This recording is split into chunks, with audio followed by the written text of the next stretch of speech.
l'unité et le courage. Les partis politiques, pour certains, sont divisés. On a vu aux élections, ils sont partis un peu divisés. Je pense que là, l'histoire leur montre qu'ils avaient tort de rester divisés comme ça. Donc là, le pays est en danger.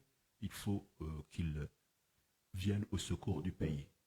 Et cela veut dire qu'il faut que ces partis politiques prennent leur courage à deux mains pour imaginer des actes de protestation, des actes de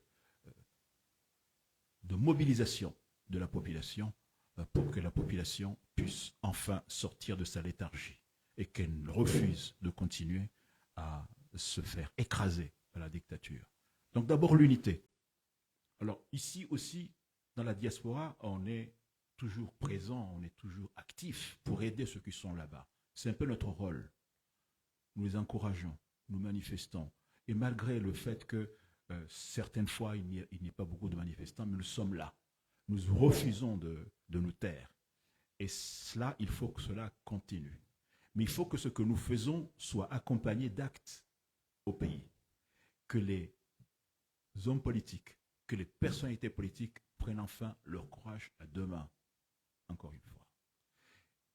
Et qu'ils osent protester. Bien sûr que les militaires vont peut-être les arrêter, mais aujourd'hui, comment faire de la politique en dictature si on n'accepte pas d'aller en prison? Comment faire? C'est impossible. Il veut continuer à tuer, et tu ne rouspètes pas, et tu ne cries pas, et tu ne manifestes pas, et tu ne conçois pas d'action pour te débarrasser d'Azali Assoumani. Si tu es homme politique, si tu es cela, si tu fais cela, tu es irresponsable. Donc moi, ce que je prends, c'est l'unité et le courage. Et maintenant c'est le moment. Maintenant, c'est le moment. Je dirais le ver est dans le fruit. Le ver est dans le fruit de la dictature. La dictature a peur. On me dit qu'Azali Assoumani serait quelque part, a été transféré quelque part. On nous dit ça. J'espère que c'est... Ce qu'on peut affirmer, c'est que le Conseil de ministres de mercredi n'a pas lieu. Il n'a pas eu lieu et on n'a aucune explication. De toute façon, c'est un pays qui est à la dérive. Donc, quand ça produit rien, donc c'est un non-événement. Un non-événement. Donc, Conseil de ministres, c'est juste pour se raconter des histoires et puis venir nous raconter à nous, peuple, des histoires. De toute façon, maintenant, il n'y a plus de Conseil de ministres, il n'y a même plus de président. Il y a un secrétaire général du gouvernement qui fait dire amen à tous les soi-disant ministres. Il faudrait quand même que les ministres, quand on dit ministres, aient un peu aussi de dignité. Moi, je serais à leur place, je démissionnerais. Je démissionnerais. Parce que c'est un problème de dignité. On ne peut pas rester comme ça, sous les ordres du fils d'Azali, qui décide de tout. D'ailleurs, il a dit lui-même, rien ne se fera sans que cela passe sous ma fouche codine. Docteur Zilé, avant de fermer notre entretien, le président Sambi a perdu sa sœur et on ne lui a même pas autorisé à aller à l'enterrement. Comment... Que te dire, mon cher Dima? Nous sommes ici, là aussi, semble-t-il, en pays d'islam. Apparemment. Nous ne sommes pas en pays d'islam. Nous sommes en barbarie. Nous sommes dans le pays du diable. N'est-ce pas? Cet homme est un diable. On ne peut pas refuser à un homme d'aller enterrer sa sœur. Ce n'est pas possible, ce n'est pas musulman. Au-delà du fait que ce n'est pas musulman, ce n'est pas humain. Il aurait pu l'autoriser à aller à l'enterrement, le faisant accompagner par une troupe, des militaires, que sais-je. Mais au moins, il aurait pu le faire. Mais cela est criminel, cela est méchant. Voilà. Donc, c'est quelque chose que je désavoue. Et je souhaiterais que l'ensemble de l'opposition se soulève comme un seul homme pour désavouer cela. Et que l'action que cette opposition va conduire ait une résonance à l'international. Parce qu'aujourd'hui, nous avons abandonné le combat vers l'international. N'est-ce pas?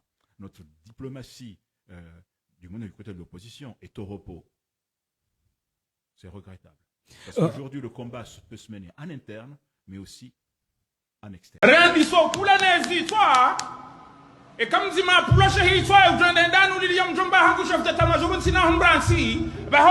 un petit mot, puisque ça fait longtemps, nous nous rappelons très bien des propos de Badjrafil, qui est l'ambassadeur des Comores à l'UNESCO. Nous nous rappelons très bien de ses propos qui avaient déclaré que si on s'attaque à son oncle, qui est le chef d'état-major, il va retrancher la gorge en prônant derrière la paix aujourd'hui. Aucune déclaration de sa part, ni pour soutenir la dictature, ni pour condamner l'acte horrible qui s'est passé. Est-ce que il n'est pas perdu là où il est à l'UNESCO? Mon cher Dima, j'ai pitié de ce garçon. J'ai pitié. Ce garçon avait tout un avenir devant lui. Il avait toute la place ici, dans ce pays. On l'écoutait. Il était imam, quelque part. Un imam, ça conduit. C'est le guide. Mais quand un guide suit le diable, ce n'est plus un imam. Il devient diable lui-même, n'est-ce pas? Alors ce garçon est devenu un diable. Il ne pense qu'à son intérêt. Comment un imam qui a été imam peut dire « je vous trancherai la gorge » ? C'est écrit dans quel verset du Coran, ça? C'est écrit dans quel verset du Coran, monsieur Badjrafil? Il est perdu? Oui, oui, il est perdu. Il est perdu? Non, non, il n'est pas perdu. Il cherche son intérêt. Point final. On lui a donné un poste d'ambassadeur à l'UNESCO. On ne sait pas très bien ce qu'il y fait. Hein? On ne sait pas très bien ce qu'il y fait.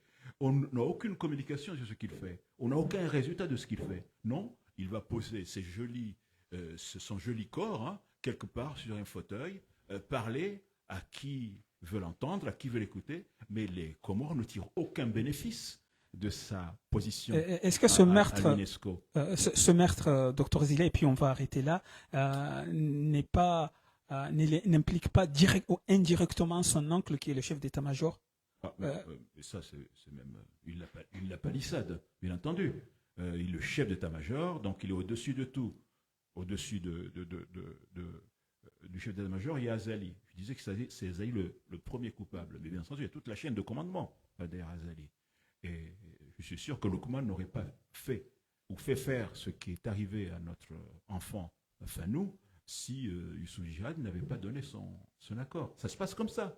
Hein?